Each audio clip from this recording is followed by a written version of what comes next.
Ele precisou de mim aquela noite. Você teria entendido se confiasse em mim. Ela disse depois de passar a noite no apartamento do ex dela no nosso aniversário. Eu não respondi. Só fui para o quarto e comecei a arrumar as malas. Encontrei a caixinha de anel que eu tinha escondido na minha gaveta. Coloquei no bolso. Ela viu da porta. Ficou pálida. Eu passei por ela e saí. Ei, espectadores, antes de seguirmos para o vídeo, por favor, certifiquem-se de se inscrever no canal e clicar no botão de like se quiserem ver mais histórias como essa. Obrigado. Eu não gritei. Eu não joguei o vaso que ela comprou em Tulum contra a parede. Eu não exigi verificar o celular dela. Quando você chega a um certo nível de clareza, raiva só parece ineficiente. Era 8 da manhã de um sábado. Minha namorada de 3 anos, Sarah, tinha acabado de entrar pela porta da frente. Ela parecia destruída, mas não. Eu fiquei até as 4 da manhã bebendo vinho barato e criando laços de trauma destruída. Ela parecia. Eu fiquei acordado até as 4 da manhã bebendo vinho barato e criando laços de trauma destruída. Ela largou as chaves na mesa de console. O som ecoou como um tiro no apartamento silencioso. Eu estava sentado no sofá, vestido com as mesmas roupas que tinha usado na noite anterior, uma camisa social engomada e calça social. Eu não tinha dormido. Ah, você está acordado, ela disse, tirando as botas com os pés. Ela esfregou as têmporas, fingindo dor de cabeça para ganhar simpatia. Meu Deus, que pesadelo. Estou exausta. Ela passou por mim em direção à cozinha, esperando que eu a seguisse como um cachorrinho, esperando que eu perguntasse se ela estava bem. Quando eu não me mexi, ela parou e se virou. O ar mudou. Ela viu a camisa. Ela viu as velas apagadas na mesa de jantar atrás de mim. Ela viu a garrafa fechada de Cabernet Vintage, uma garrafa de $200, ao lado de 2 copos vazios e impecáveis. Mark, por favor, ela suspirou, a voz pingando de irritação preventiva. Não faz isso. Não começa. Começar o quê? Eu perguntei. Minha voz estava assustadoramente calma. Essa coisa de tratamento silencioso. Jason estava em um lugar muito ruim, tá? Ele estava em espiral. Ele me ligou em pânico. Se eu não tivesse ido até lá, eu não sei o que ele teria feito. Jason, o ex dela, o pássaro quebrado. Ela namorou por 2 anos turbulentos antes de mim. O cara que era DJ aspirante aos 24 e continua DJ aspirante aos 29. Por 3 anos, eu tinha sido a rocha, o engenheiro estável que pagava as contas, planejava as viagens e consertava as pias que vazavam. Jason era a crise. O artista caótico que só ligava quando estava quebrado, chapado ou sozinho. Era o nosso 3º aniversário, Sarah, eu disse. Nós tínhamos reservas no Le Bernardin. Eu reservei aquela mesa 4 meses atrás. Ela revirou os olhos. Revirou mesmo. Eu sei. E eu me sinto mal pelo jantar, me sinto sim. Mas isso era uma situação de vida ou morte, Mark. Ele estava falando em acabar com tudo. Que tipo de pessoa eu seria se ignorasse isso por causa de uma reserva de jantar? Aí estava. A virada. Ela estava tentando me transformar no vilão por me importar com o nosso Marco. Então ele estava suicida? Eu perguntei. Sim. Ele estava histérico. Você ligou para o 911? Ela congelou. O quê? Se ele era uma ameaça imediata a si mesmo, você deveria ter chamado os serviços de emergência. Profissionais. Você ligou para eles? Não. Mark, eu não chamei a polícia para cima dele. Ele só precisava de alguém para conversar. Ele precisava não ficar sozinho. Eu me levantei e caminhei em direção a ela. Quando me aproximei, o cheiro me atingiu. Não era o cheiro antisséptico de um centro de crise ou de uma sala de espera de hospital. Era distinto. Fumaça velha de vape. O azedo de IPA derramada. E por baixo de tudo, o cheiro agressivo e almiscarado de Santal 33, o perfume assinatura de Jason. Você cheira como um bar vagabundo, eu declarei. O rosto dela corou um vermelho culpado profundo. Nós. Depois que ele se acalmou, nós tomamos um drink para acalmar os nervos dele. Nós pegamos no sono assistindo um filme. No sofá. Nada aconteceu. Você perdeu o nosso aniversário para ficar bêbada com o seu ex-namorado porque ele estava sozinho. Ele precisou de mim, ela gritou, a voz falhando.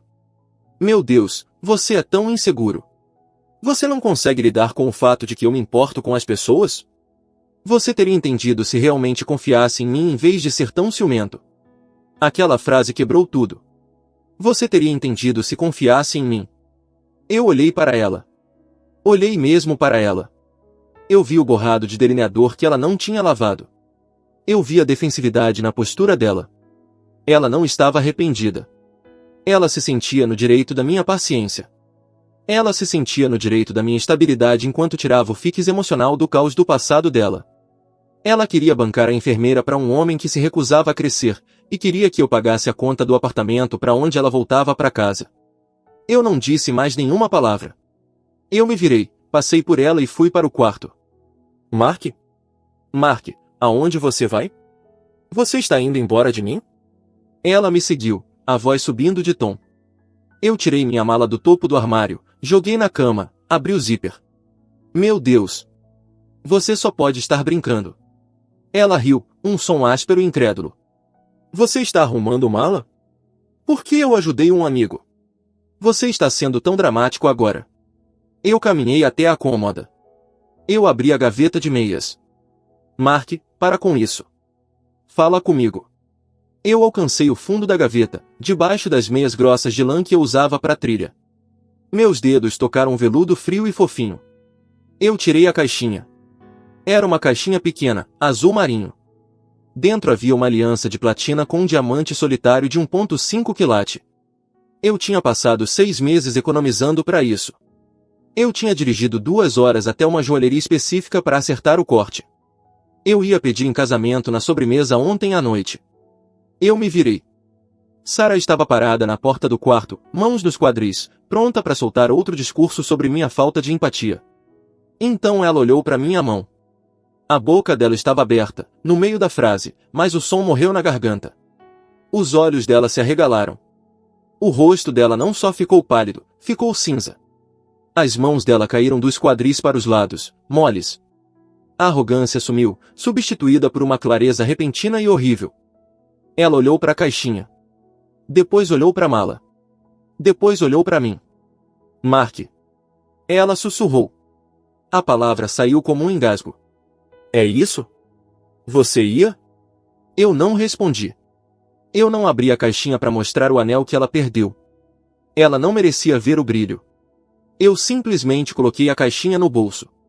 Eu me virei de volta para a cama, joguei roupas para 3 dias, meu laptop e meus itens de higiene. Eu fechei o zíper da mala. Não. Não. Não. Não. Ela começou a gaguejar, entrando no quarto. Ela esticou a mão para pegar meu braço. Mark. Espera. Você ia pedir em casamento? Ontem à noite. Eu desviei do alcance dela. Eu peguei a alça da mala. Mark. Por favor. Para. Vamos conversar sobre isso. Ela estava em pânico agora, bloqueando o caminho para a porta. Lágrimas instantaneamente brotaram. Lágrimas reais dessa vez. Lágrimas de perda, não manipulação. Eu não sabia. Se eu soubesse, eu nunca teria atendido o telefone. Eu teria mandado Jason se fuder. Eu parei por um segundo. Só o suficiente para olhar nos olhos dela. Esse é o problema, Sarah. Eu disse baixinho. Você não deveria ter precisado de um anel para dizer isso para ele. Eu passei por ela. Ela tentou pegar a alça da mala, as unhas dela raspando no tecido, mas eu puxei.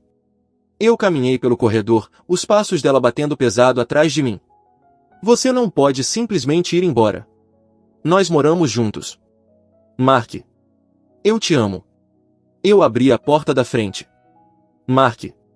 Ela gritou. Um som gutural que provavelmente acordou os vizinhos. Eu saí, fechei a porta suavemente atrás de mim e ouvi o clique da tranca. Eu desci as escadas, entrei no meu carro e dirigi embora. Eu não liguei o rádio. Só dirigi em silêncio, me sentindo mais leve do que em anos. As primeiras 48 horas foram uma aula magna de assédio digital moderno.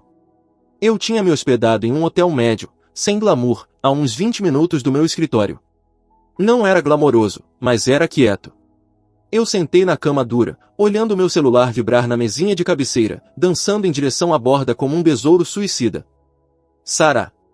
12 chamadas perdidas. Sarah. 14 mensagens de texto. As mensagens seguiam uma progressão previsível, quase clínica, de luto, ou melhor, o luto de uma narcisista perdendo sua fonte. Fase 1. Negação e barganha. Amor, por favor atende. Estou tremendo. Não consigo respirar. Você está me assustando. Estou jogando fora todas as coisas de Jason. Eu bloqueei o número dele. Vou te mostrar. Só volta para casa. Nós podemos consertar isso. Casais passam por fases difíceis. Nós não jogamos fora 3 anos por um mal-entendido. Fase 2. Raiva. Você está sendo incrivelmente maturo. Então você vai simplesmente me ignorar? Depois de tudo que eu fiz por você? Isso é covardia, Mark. Você claramente nunca me amou se consegue ir embora tão fácil. Você só estava procurando uma desculpa. Fase 3. Os macacos voadores. Até a tarde de domingo, ela tinha enviado as tropas. A melhor amiga dela, Jéssica, uma mulher que tinha traído 2 maridos e se considerava especialista em relacionamentos, explodiu meu celular. Eu cometi o erro de atender uma ligação, principalmente porque precisava saber se Sarah ia incendiar o apartamento. Mark, você precisa parar com essa crueldade performativa. Jéssica disparou antes que eu pudesse dizer oi. A voz dela era estridente, ecoando no fone. Ela está no chão, Mark. No chão, chorando os olhos fora. Você não pode simplesmente balançar um anel de noivado na cara dela e depois abandonar ela. Isso é abuso psicológico. Eu estava sentado perto da janela do hotel, vendo o trânsito rastejar na interestadual. Eu senti um estranho distanciamento, como se estivesse assistindo um filme da minha própria vida. Eu não balancei, eu disse calmamente. Eu arrumei. Ele pertence a mim. Assim como o dinheiro do aluguel que ela vai precisar no mês que vem. Você é sem coração, Jéssica cuspiu. Ela cometeu um erro. Ela estava tentando ser uma boa amiga. Jéssica, eu interrompi, voz baixa. Ela chegou em casa cheirando a perfume dele e cerveja velha. Ela não salvou uma vida. Ela saiu num encontro. Diga para Sarah que ela tem até o final do mês para resolver o contrato de aluguel. Eu vou pagar minha metade até lá. Depois disso, ela se vira sozinha. Eu desliguei e bloqueei o número de Jéssica. Depois bloqueei o da irmã de Sarah. Depois silenciei as notificações dos amigos em comum. Eu fui trabalhar na segunda como um fantasma. Eu foquei inteiramente em planilhas e cargas estruturais. Era meditativo. Quando você está lidando com traição, há algo incrivelmente calmante na matemática. Matemática não mente. Matemática não te manipula. 2 mais 2 nunca liga pro ex à meia-noite porque está confuso. Até quarta-feira, o silêncio do meu lado parecia ter quebrado algo em Sarah. As mensagens pararam de ser agressivas e começaram a ficar patéticas. Sinto sua falta. O apartamento está tão quieto. Encontrei seu moletom cinza. Cheira a você. Estou dormindo com ele. Eu não respondi. Eu não senti vontade. A imagem do rosto dela quando viu a caixinha do anel estava queimada na minha retina. Era o fechamento que eu não sabia que precisava. Isso provava que ela entendia a magnitude da perda dela. Palavras só diluiriam isso. Cerca de 3 semanas depois, eu tive que passar no apartamento para pegar o resto das minhas coisas. Eu marquei para uma manhã de terça quando sabia que ela tinha reunião de equipe. O apartamento estava uma bagunça. Parecia casa de fraternidade. Caixas de delivery na mesa de centro, uma pilha de roupa no sofá. Era a manifestação física do estado interno dela. Eu arrumei meus livros, minha máquina de expresso e o resto das minhas roupas. Enquanto eu carregava a última caixa no carro, minha vizinha, Mrs. Gable, passou passeando com o pug dela. Mrs. Gable era o sistema de vigilância do bairro. Mark, ela acenou, arrastando os pés até mim. Não te vejo por aí. Está tudo bem? Sarah tem tido companhia bastante ultimamente. Eu parei. Eu me mudei, Mrs. Gable. Nós terminamos. Ela pareceu conspiratória. Ah, eu imaginei. Aquele rapaz com o escapamento barulhento? Ele tem estacionado no seu lugar. Toca música a qualquer hora. Eu ia reclamar com a administração, mas não queria causar problema para você. Jason. Claro. Não tinha passado nem um mês, e o parasita tinha se grudado no novo hospedeiro. Eu senti uma onda de náusea, seguida rapidamente por alívio. Não é mais meu problema. Fique à vontade para reclamar, Mr. Sgable. Eu sorri. Eu saio do contrato dia 1º. Não é mais meu lugar. Eu ouvi o resto da história pelo boca a boca nos meses seguintes. Você sabe como é. Você tenta cortar laços, mas amigos em comum ficam bêbados e falam. Aparentemente, uma vez que eu saí do cenário, Sarah tentou se apoiar em Jason para a estabilidade emocional e financeira que eu fornecia. Ela esperava que ele assumisse. Ela achava que a conexão deles era sufocada pela minha presença. E agora eles finalmente poderiam florescer. A realidade a atingiu como um trem de carga. Jason não queria uma namorada. Ele queria uma fã. Ele não queria pagar metade do aluguel. Ele queria um lugar para cair. Em 2 meses, ele tinha pedido $3.000 emprestados dela para equipamento novo de DJ. Ele começou a levar os amigos criativos dele pro apartamento, nosso santuário, transformando em um flop house. Quando ela pediu que ele contribuísse ou limpasse, ele usou as mesmas falas nele que tinha usado em mim. Você está sufocando minha criatividade. Você é muito tensa. Para de agir como minha mãe. A ironia era tão rica que poderia causar gota. O prego final no caixão veio no mês 4. Eu estava tomando uns drinks com um amigo meu, Dave, que ainda seguia Sarah no Instagram. Cara, Dave disse, deslizando o celular pela mesa. Olha isso. Era um story que Sarah tinha postado. Era só texto, fundo preto, fonte branca pequena. O sinal universal de Melton. É engraçado como você pode arruinar a melhor coisa que já aconteceu com você por alguém que te trata como uma opção. Lição aprendida. Desculpa mesmo. Ela terminou com Jason. Eu perguntei, tomando um gole da minha cerveja. Melhor, Dave sorriu. Jason traiu ela. Com uma promoter de 19 anos que ele conheceu numa boate. Sarah chegou cedo em casa e encontrou os dois. Eu ri. Não consegui evitar. Foi uma risada curta e afiada. Ela tem perguntado sobre você, Dave disse com cuidado. Ela sabe que eu estou te vendo hoje à noite. Ela queria saber se você está saindo com alguém. Eu pensei na mulher que conheci na academia de escalada há algumas semanas. Helena. Ela era enfermeira pediátrica. Ela era engraçada, direta e tinha vida em ordem. Nós tínhamos saído em 3 encontros. Sem drama. Sem Ezes à espreita nas sombras. Só química fácil e confortável. Diz pra ela que eu estou ótimo, eu disse. E diz pra ela que eu vendi o anel. As sobrancelhas de Dave subiram. Você vendeu? Sim. Semana passada. O que você fez com o dinheiro? Eu comprei aquela Ducati vintage que eu falo há 5 anos, eu disse, chamando a garçonete pra conta. Sarah sempre dizia que motos eram perigosas demais. Ela não me deixava comprar uma. Eu me levantei, pegando minha jaqueta. No fim das contas, eu disse, ela era perigosa. 6 meses se passaram. Se você nunca reconstruiu uma vida do zero, deixa eu te contar. É viciante. O primeiro mês é inferno. O segundo é trabalho. Mas no terceiro, você percebe quanto peso morto você estava carregando de verdade. Eu não estava só livre de Sarah. Eu estava livre da ansiedade que ela mascarava como paixão. Eu estava livre da necessidade constante de gerenciar as emoções dela, as crises dela, as dúvidas dela. Eu me joguei em tudo que eu tinha deixado de lado. Eu trabalhei mais duro, mas mais inteligente.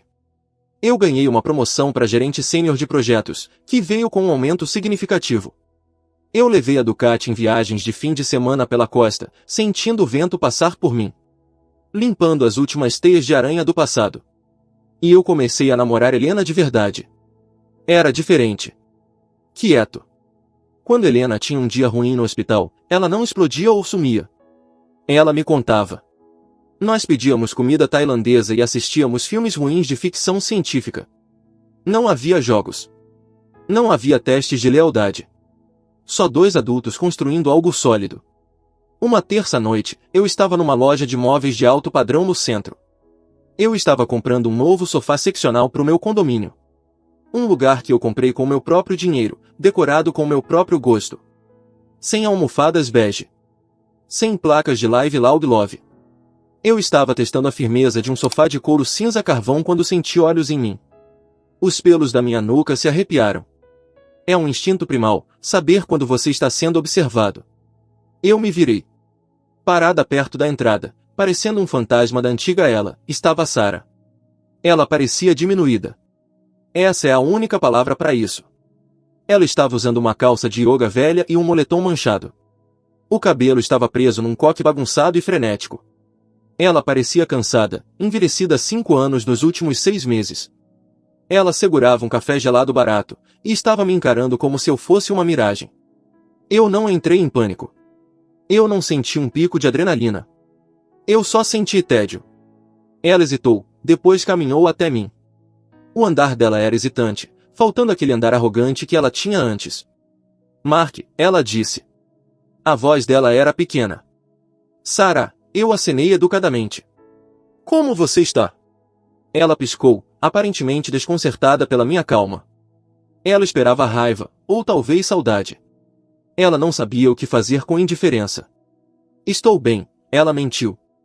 Os olhos dela passaram pelo meu visual. Um paletó sob medida, botas boas. Ela olhou para o sofá caro contra o qual eu estava encostado. Você está com uma cara ótima. Feliz. Eu disse. Eu estou mesmo. Ela mordeu o lábio. Eu vi as engrenagens girando. Ela estava procurando uma abertura. Eu soube da promoção, ela disse. Dave me contou. Parabéns. Você sempre trabalhou tanto. Eu sempre disse que você ia comandar aquele lugar um dia. Você na verdade disse que eu trabalhava demais e faltava espontaneidade. Eu corrigi ela gentilmente. Mas obrigado. Ela se encolheu. Mark, olha, podemos conversar? Só por 5 minutos? Eu tentei te mandar mensagem, mas... Eu te bloqueei, Sarah. Eu sei. Eu sei que você fez. E eu mereci. Ela deu um passo mais perto, invadindo meu espaço pessoal. O cheiro de café velho e desespero era palpável. Mas eu preciso dizer isso. Eu preciso que você saiba que eu errei. Feio. Jason. Ele foi um erro. Um erro enorme e horrível. Eu olhei para o meu relógio. Não como jogada de poder, mas porque eu realmente tinha planos de jantar. Eu sei, eu disse. Eu soube. Ele foi abusivo, Mark. Emocionalmente. Ele me usou. Ele drenou minhas economias. Estou ficando no sofá da Jéssica agora porque não conseguia pagar o aluguel do lugar antigo sozinha. Lágrimas começaram a brotar nos olhos dela. Eu percebi algo. Toda vez que ele me tratava como lixo, eu pensava em você. Eu pensava em como me sentia segura com você. Como você nunca me fazia sentir ansiosa. Ela esticou a mão, pairando perto do meu braço. Sinto falta de nós, Mark. Sinto falta do meu melhor amigo. Eu sei que quebrei sua confiança. Mas as pessoas crescem. Eu cresci. Nós podemos começar de novo. Devagar. Eu posso compensar você. Esse era o momento. O momento que ela tinha ensaiado no chuveiro por semanas. O discurso. Eu olhei para a mão dela. Depois olhei para o rosto dela. Eu lembrei do aniversário. Eu lembrei dela parada no corredor. Cheirando a ele. Me dizendo que eu era inseguro por ter limites. Sarah. Eu disse, minha voz firme. Você lembra o que você me disse naquela manhã? Quando você chegou em casa. Ela franziu a testa. Confusa. Eu disse muitas coisas. Você disse. Você teria entendido se confiasse em mim. Ela acenou ansiosamente. Sim. E eu sei que eu estava errada em dizer isso. Não. Eu interrompi ela. Você não estava errada. Ela congelou. O quê? Você estava certa. Eu disse. Se eu tivesse confiado em você, eu teria sido um idiota. Mas eu confiei em mim mesmo. E eu entendi exatamente o que eu tinha que fazer. Eu dei um passo para trás, colocando distância entre nós. Eu não te odeio, Sarah. Eu não penso em você o suficiente para te odiar. Mas nós não vamos começar de novo. Nós não somos nada. Você escolheu uma vida de caos. E eu escolhi uma vida de paz. E eu não vou trocar minha paz para consertar seus erros. O rosto dela desmoronou. Mas o anel. Mark. Você comprou um anel. Você queria se casar comigo. Você não pode simplesmente desligar esse amor. Eu não desliguei. Eu disse. Você matou. Naquela manhã. Você olhou nos meus olhos e escolheu ele. O anel era só um pedaço de metal depois disso. Eu vendi. Eu acrescentei. Pagou a entrada desse condomínio. Então, de um jeito. Você ajudou sim a construir meu futuro. Só não o que você queria. A boca dela se abriu. Mas nenhum som saiu. Ela olhou ao redor da loja. Para os móveis caros. Para a vida que ela poderia ter tido. Para o homem que ela jogou fora por um cara que traiu ela com uma adolescente. Eu tenho que ir. Eu disse. Helena está me esperando. Nós vamos fazer jantar. Helena. Ela sussurrou. Minha namorada. Eu disse. A palavra tinha um gosto bom. Ela confia em mim. E eu confio nela. É bom.